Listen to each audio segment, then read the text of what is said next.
When it comes to hops, there's lots of favourites, but for me, I really like Azacca, and this is a pale ale brewed with Azacca from Glasgow Maestro's Overtone. But what's it going to be like? Keep on watching to find out.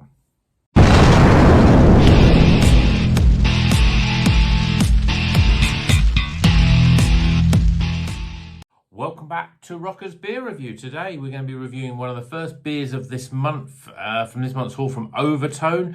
This is a Azacca Pale, or Pale Azacca, 5.5%. It's obviously a pale ale. So I looked at this and thought, yeah, that sounds really good because I really love Azacca hops.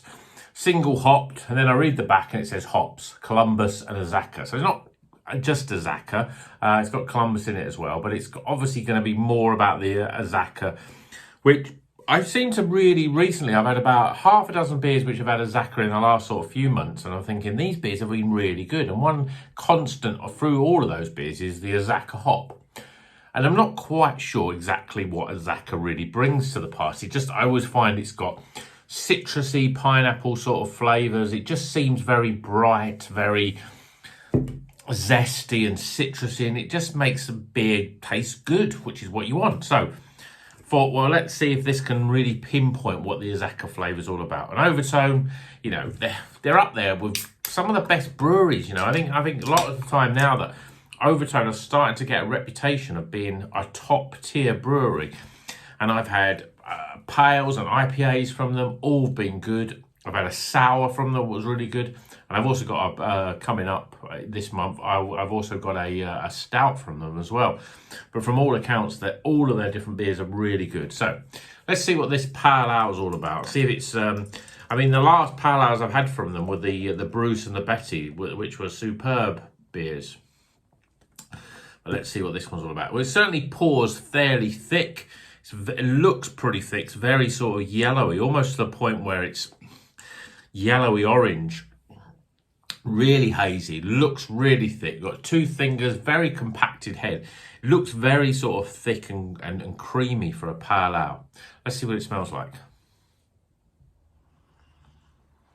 Yeah, a little bit disappointed. I mean, the pineapple is in there definitely, and citrus fruits, but it's not throwing itself out there and sort of really filling the room. It doesn't make you think, oh, I really want to drink this. There is a sort of real juiciness to it though. Almost like pineapple juice. It smells pretty good. Let's get tucked in. Cheers, everyone.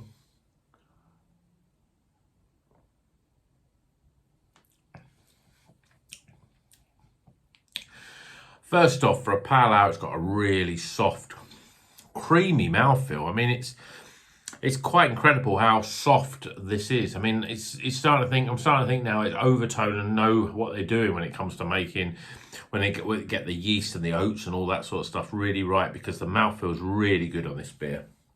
And for a 5.5% pale ale, you know, with the amount of pale ales that I've had that are like quite fizzy, overly carbonated, but this isn't at all.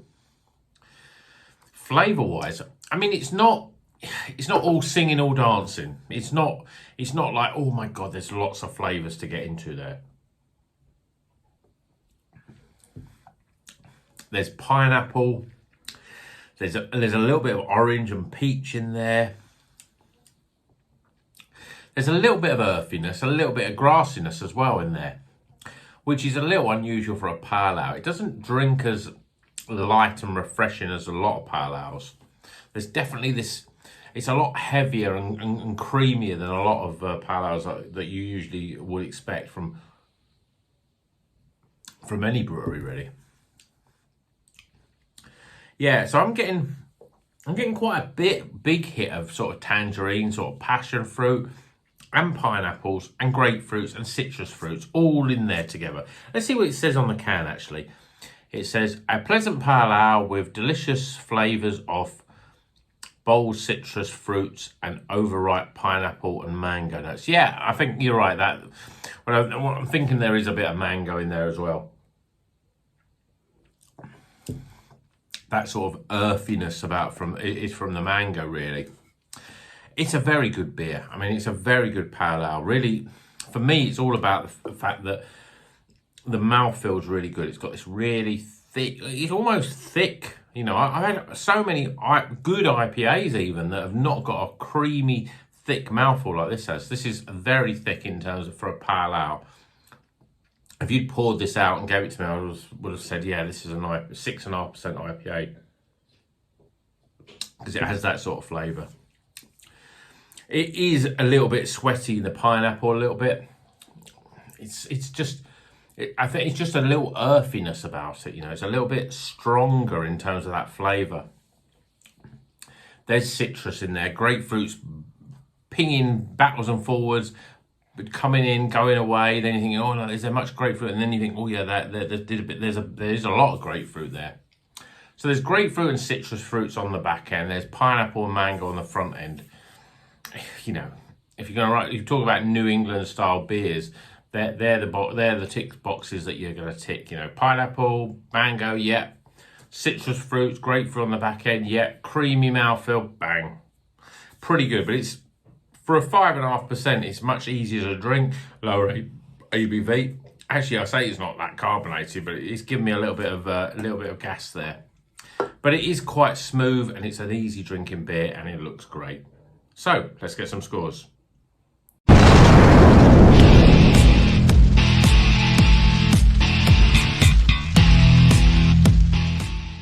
Okay, the scores are in for Overtone's Pale Azacca. It's a pale ale, 5.5% using, no surprise, Azacca hops. But also there's a bit of Columbus in there as well.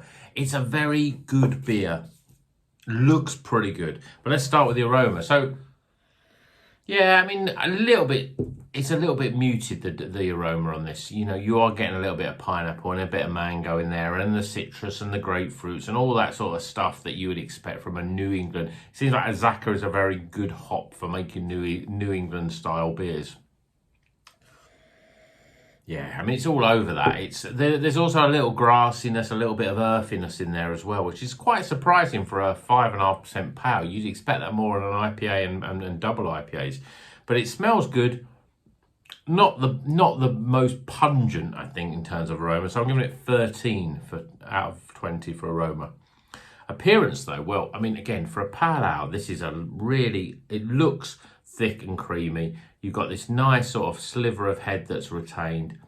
Looks pretty good. It's this, you know, it gets to the point where it's yellowy custard. Yeah, so this has got more of a sort of, you know, it's going from the yellow to a little bit deeper, a bit more orangey, golden sort of colour. It's, you know, it's got that sort of more of a sort of darker, stone fruity sort of appearance. But I think it looks pretty good. I'm giving it 9 out of 10 for appearance. Flavour-wise, well, again, for a pale ale, there's full of flavours. You're getting the mango, you're getting the pineapple, you're getting citrus fruits, and you're getting grapefruit on the back end. It's, you know, I've described lots of beers just like that before, with the mango, the pineapple, citrus, grapefruit on the back end, and this is exactly that. It's got a very sort of gloopy, thick sort of mouthfeel for a pale ale. There's also an element of earthiness, you know. It almost like drinks more like a 7% IPA than a 5.5% pale.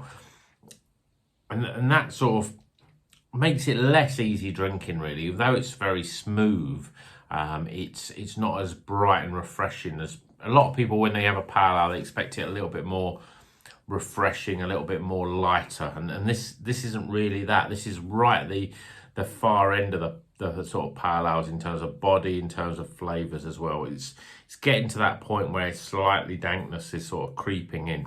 So I'm giving it 33 for flavour. Value for money, I think this was £4.99 actually. So, and it's pretty good value. I mean, I think Overtone had great beers. I'm giving it 8 out of 10 for value. My overall experience, it's a very good, easy drinking beer. The star with a lot of these beers is the fact that it's got lots of juice flavours in there. It's got a nice, thick, creamy body, which is something that you usually expect to describe an IPA or a double IPA, not necessarily a pale ale. But it has that sort of profile of an IPA. It's a good beer. And Azacca is a great hop.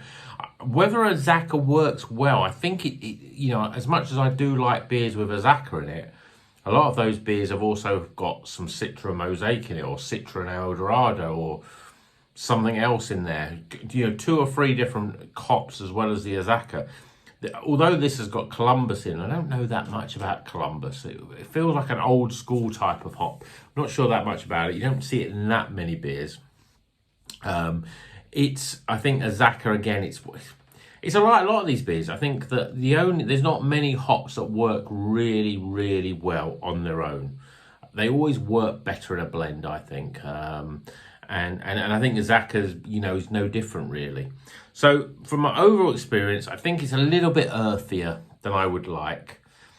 A little bit more, you know, when you say it's a bit too full-bodied, I think for a pale it is. I expect with a pale a little bit more light to refreshment, a bit more zest, and the zest isn't really there. There's that sort of earthy dankness that sort of creeps in. So I'm going to get 15 for overall experience. Tighten those scores up. It's still a recommended beer, 78 out of 100. I mean, look at it. It's a great beer. And Overtone, I don't think they can really do anything wrong. They make really good beers, and it's not as if they're like, oh, they can only make good pale ales, or they can only make good sours, or IPAs, or double IPAs, or triple IPAs, or stouts. From although I haven't had some of those doubles and triples, and I haven't had the stout yet, certainly when you read up about them and you look at them on Untapped, all of their beers are well reviewed in all the different styles. So Overtone, I think, are one of those sort of breweries that are making it into the sort of top 5 of breweries in the UK. They're certainly there in with the likes of Track, with the likes of North Brewing. These sort of big names that just, you know, they're not quite up there with the Deyers and the Verdants and to my opinion the Pollys, but they're very, very close. They're sort of like biting on the heels of these sort of breweries, and you know, I think that they're doing well, and I think that they've had a very successful year with some really great releases. So 78 out of 100, a great beer. Hope you've enjoyed this video. If you like it, please give it a thumbs up. Really helps the channel. If you're not a subscriber, please subscribe. We've got lots of really great beers. We'll have more Overtone. We've got these stouts coming through. We've got some interesting stouts, which I think some of you are going to really be interested to hear what they're all about. That's enough for me for one day. And until the next one, you know what you've got to do. Keep on rocking.